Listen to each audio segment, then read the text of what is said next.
Dalam ilmu hukum, sering muncul satu pertanyaan mendasar. Mengapa hukum di setiap negara berbeda?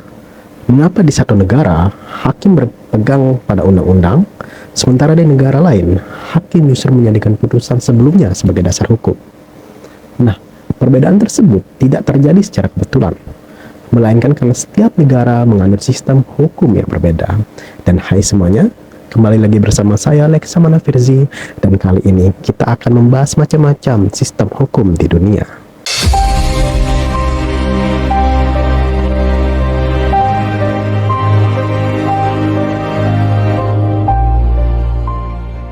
Sistem hukum bukan cuma soal aturan, tapi juga cara berpikir sebuah negara dalam menentukan apa itu keadilan.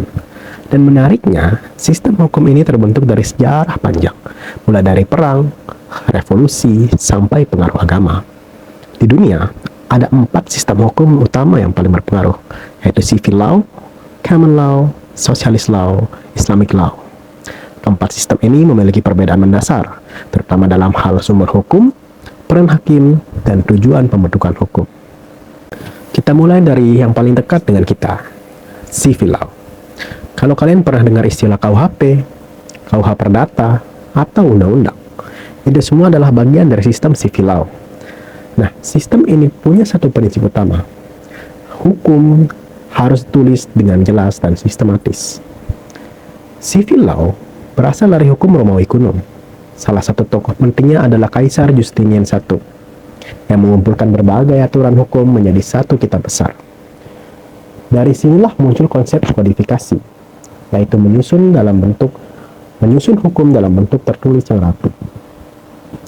Kemudian, sistem ini berkembang di Eropa, terutama di Prancis dan di Jerman, dan akhirnya menyebar ke banyak negara, termasuk ke Indonesia. Bagaimana sih cara kerja civil law? Sekarang bayangkan, kalian sedang menghadapi masalah hukum. Di sistem civil law, hakim akan mencari aturan dalam undang-undang, kemudian menafsirkan aturan tersebut, lalu menerapkannya ke kasus. Jadi, hakim itu seperti pembaca dan penerjemah hukum. Mereka tidak bebas membuat aturan baru. Semuanya harus berdasarkan apa yang sudah tertulis. Contoh sederhananya, misal ada kasus pencurian. Hakim akan langsung melihat pasal dalam KUHP. Apa definisi pencurian, apa sanksinya, lalu baru diterapkan.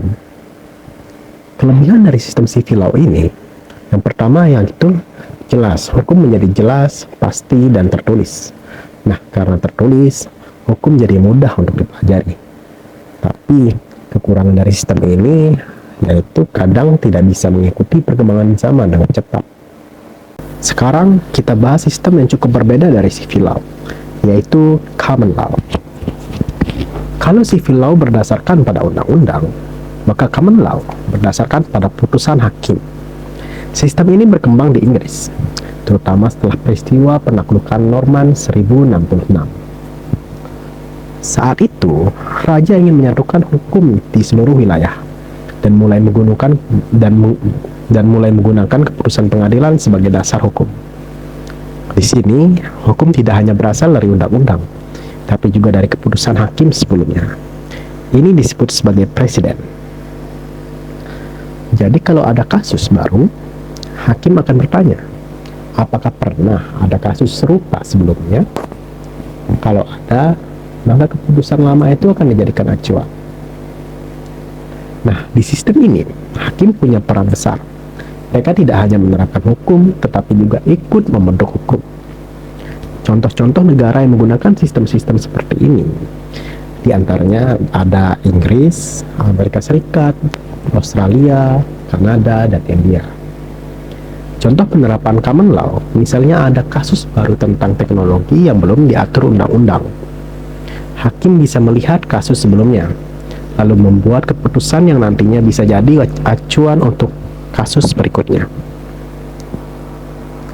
Kelebihan dari sistem ini, diantaranya yaitu tentu saja fleksibel dan bisa mengikuti perkembangan zaman. Tapi kekurangannya, sistem ini bisa menimbulkan ketidakpastian hukum dan terlalu bergantung pada interpretasi hakim. Selanjutnya, sistem yang berbeda secara ideologi, Socialist Law. Sistem ini berkembang setelah Revolusi Rusia 1917. Pada saat itu, muncul gagasan bahwa negara harus mengatur masyarakat untuk menciptakan kesetaraan. Di sistem ini, hukum digunakan sebagai alat negara. Tujuannya untuk mengatur ekonomi, mengurangi kesenjangan, dan mencapai keadilan sosial. Jadi hukum tidak sepenuhnya netral, tetapi mengikuti arah kebijakan negara. Nah, contoh negara yang menggunakan sistem ini diantaranya adalah Tiongkok, Kuba, Vietnam, dan Korea Utara. Ciri khas dari sistem sosialis diantaranya negara punya peran besar, kepentingan umum diutamakan, dan hukum bisa berubah mengikuti kebijakan. Kelebihan dari sistem ini adalah fokus pada kesejahteraan masyarakat, sedangkan kekurangannya potensi kurangnya kebebasan individu dan hukum terlalu dipengaruhi oleh politik. Sekarang kita bahas sistem yang berbasis agama, Islamic Law. Sistem ini sudah ada sejak zaman Nabi Muhammad. Sumber hukumnya berasal dari Al-Quran, hadis, ijma, dan qiyas. Hukum dalam sistem ini tidak hanya mengatur hubungan antar manusia, tapi juga hubungan manusia dengan Tuhan. Jadi cakupannya sangat luas: ibadah, keluarga, sosial, dan ekonomi. Nah, contoh-contoh negara yang menggunakan sistem dari Islamic Law ini diantaranya ya Arab Saudi, Iran, Pakistan, Afghanistan, dan Sudan. Nah, di Indonesia sendiri tidak sepenuhnya menerapkan hukum Islam ya, tapi hanya pada bidang tertentu seperti perkawinan, waris, dan peradilan agama. Nah, sekarang kita tarik ke Indonesia. Indonesia secara utama menggunakan civil law karena pengaruh sejarah dari Belanda. Tapi dalam praktiknya, Indonesia tidak hanya memakai satu sistem. Indonesia juga dipengaruhi oleh hukum adat dan hukum Islam. Karena itu, Indonesia disebut sebagai negara dengan sistem hukum campuran, atau biasa disebut dengan mixed legal system. Ini membuat sistem hukum Indonesia cukup unik karena menggabungkan berbagai sumber hukum sekaligus. Dari semua pembahasan tadi, kita bisa lihat bahwa hukum itu bukan sesuatu yang sama di setiap negara. Setiap sistem punya cara sendiri dalam mencari keadilan. Ada yang mengandalkan aturan tertulis, ada yang mengandalkan putusan hakim, ada yang mengikuti ideologi negara, dan ada juga yang bersumber dari agama.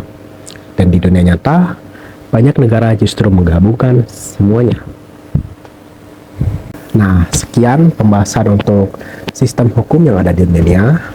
Untuk teman-teman yang mau mempelajari lebih mendalam, saya merekomendasikan buku Pengantar Hukum Indonesia ini, yang penulisnya yaitu Pak Haris Priyo Agus Santoso SHMA dan Sukendar SHMH Kes.